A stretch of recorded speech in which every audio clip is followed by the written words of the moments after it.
चिंतन श्री गुरुदेव दत्त श्री स्वामी समर्थ। नमस्कार, मी रोहिणी परत एकदा तुमच्यासाठी खूप महत्त्वाचा व्हिडिओ घेऊन आलेली आहे आणि आजच्या व्हिडिओमध्ये एक खूप छोटीशी माहिती तुमच्यासाठी घेऊन आली आहे। तर बघा, काही कारणानिमित्त कोणालाही जर का एखादं पारायण एखादं व्रत जमत नसेल तर नक्की आपण काय करावं, कोणत्या गोष्टी करावं। तर मला माहिती आहे माझ्या बऱ्याचशा ताई दादांना खूप टेन्शन आलेलं आहे की मला तर गुरुचरित्र पारायण करायला जमणार नाही, कारण माझं ऑफिस आहे, माझ्या मागे ही गोष्ट आहे, मला हे करायचंय, मला माझ्या बघा हे झाले कारण, हे आपण कारण देतो। पण तरी सुद्धा आपल्याला आपलं जीवन आपलं प्रपंच चालवायचं आहे, आपल्याला आपल्या सगळ्या गोष्टी करायच्या आहे आणि त्यामध्ये कसं असतं ना, जेव्हा आपण थोडं परमार्थाकडे जातो तर आपलं प्रपंचाकडे थोडं लक्ष जे आहे ते थोडं दुर्लक्ष होतं। हे माझा स्वतःचा स्वानुभव आहे। पण तरी सुद्धा तुम्हाला सांगते, त्यातनं त्यात जर का तुम्हाला तशीच सेवा, तशाच गोष्टी, तसेच फलप्राप्ती करून घ्यायची असेल तर नक्कीच तुम्ही कोणत्या गोष्टी साध्या सोप्या पद्धतीने करू शकता हे तुम्हाला मी आजच्या व्हिडिओमध्ये सांगायला आली आहे। आणि नक्कीच तुम्हाला ह्या माहितीने तुम्हाला फायदा होईल आणि नक्कीच तुम्हाला मार्गही सापडेल की मला जर का गुरुचरित्र पारायण करायला जमत नसेल किंवा माझ्याकडनं होत नसेल तर मी नक्की असं काय करावं ज्याच्याने माझ्याकडनं गुरुचरित्र पारायण केल्याचं एक म्हणजे आपण म्हणतो ना की त्याचं भाग्य घडेल आणि मी ते करू शकेल। तर बघा, तुम्हाला सर्वात महत्त्वाची तुम्हाला एक गोष्ट करायची आहे, ती म्हणजे तुम्हाला गुरुचरित्राचं सार रोज म्हणायचं आहे। गुरुचरित्राचा सार रोज तुम्ही म्हणाले तर नक्कीच तुम्हाला गुरुचरित्र वाचल्याचा अनुभव येईल, गुरुचरित्र वाचनाचा तुम्हाला अनुभव येईल आणि अनुष्ठान तुम्हाला त्याचा करायचा आहे।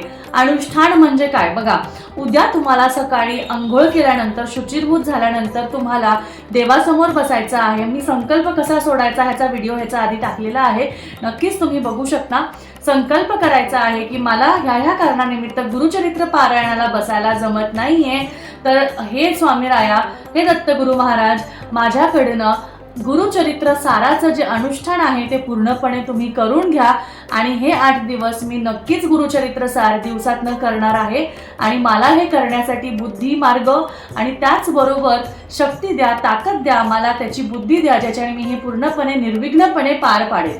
तर तुम्हाला सांगते, गुरुचरित्र सार म्हणायला अगदी 6 ते 7 मिनिटं लागतात। आता ते 6 ते 7 मिनिटं जे लागतात ना, ते तुम्हाला कसे लागतात हे मी तुम्हाला सांगते। बघा, त्याला एक रिदम आहे, त्याला एक चाल आहे। ती चाल तुम्हाला तुम्ही ती चाल जी आहे ती पूर्णपणे व्यवस्थित पाळली ना, तुम्हाला नक्कीच त्याच्याने खरंच खूप फायदे होणार आहेत। तर तुम्ही गुरुचरित्राचा जो सार आहे तो म्हणा आणि त्याचं अनुष्ठान कसं करायचं, संकल्प घ्यायचा आणि येत्या पुढच्या 8 दिवसात स्वामी पुण्यतिथीपर्यंत मी गुरुचरित्र साराचं वाचन करणार आहे असं म्हणून रोज सकाळी किंवा संध्याकाळी जेव्हा तुम्ही देवासमोर बसू शकता, 5 ते 10 मिनिटं जेव्हा तुम्ही निवांतपणे बसू शकता असा तो वेळ तुम्हाला करायचा आहे। ती सकाळची वेळ असू शकते किंवा संध्याकाळची वेळ असू शकते, पण त्यावेळेस तुम्हाला अगदी ते म्हणजे तेच करायचं आहे। त्यामुळे तुम्हाला समोर बसायचं आहे, जमलं श्री स्वामी समर्थ महाराजांचं 5 मिनिटं फक्त नामस्मरण करायचं आहे। माळ जपू नका, काही करू नका, 5 मिनिटं तुम्हाला नामस्मरण करायचं आहे। 2 ते 3 मिनिटात एकदा तारक मंत्र म्हणायचा आहे आणि दुसरी गोष्ट म्हणजे गुरुचरित्राचा सार म्हणायचा आहे।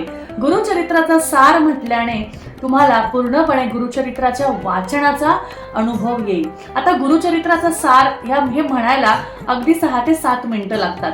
त्यामुळे पुढच्या व्हिडिओमध्ये मी तुम्हाला सांगेल की गुरुचरित्र सार कसा म्हणायचा किंवा ते काय आहे, किंवा डिस्क्रिप्शन बॉक्समध्ये मी तुम्हाला त्याच्या PDF ची लिंक देईल ज्याच्याने तुम्ही जाऊन ते ओपन करू शकता, किंवा खाली तुम्हाला लिहून देईल मी गुरुचरित्र सार, तुम्ही ते वाचून त्याचा प्रिंट काढून किंवा त्याचा स्क्रीनशॉट घेऊन तुम्ही ते रोज म्हणाले तरीही चालेल। तर ह्या पद्धतीने तुम्हाला करायचं आहे। गुरुचरित्राचं सार सुद्धा म्हटल्याने तुमच्या आयुष्यात गुरुचरित्र पठणाचा अनुभव तुम्हाला येऊ शकतो आणि तो नक्की येतो, पण ते करण्यासाठी तेवढी श्रद्धा, तेवढी भक्ती तुमच्यात असावी आणि ते तुमच्याकडनं नक्की घडावं। ते करताना धूप, दीप, बत्ती, दिवा लावून तुम्ही देवासमोर बसायचं, देवासमोर विनंती करायची, स्वामींसमोर विनंती करायची की स्वामी, माझी ही छोटीशी जी इच्छा आहे ही पूर्ण करून घ्या।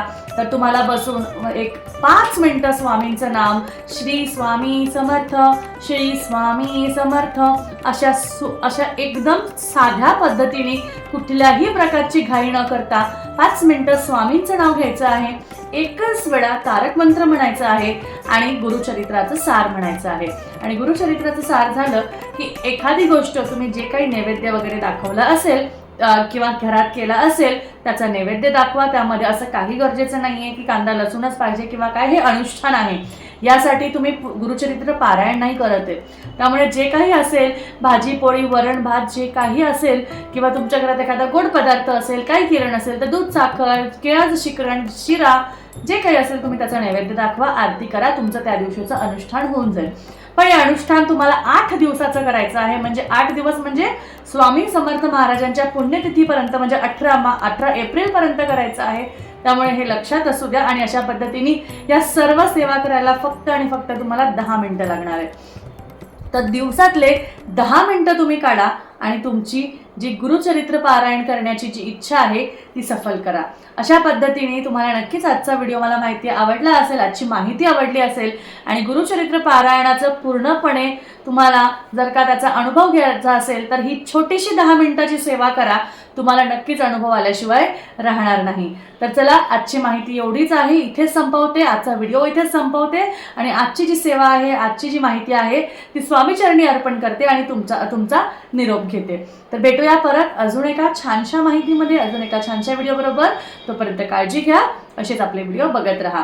तोपर्यंत अवधूत चिंतन. श्री गुरुदेव दत्त. श्री स्वामी समर्थ. जय जय स्वामी समर्थ.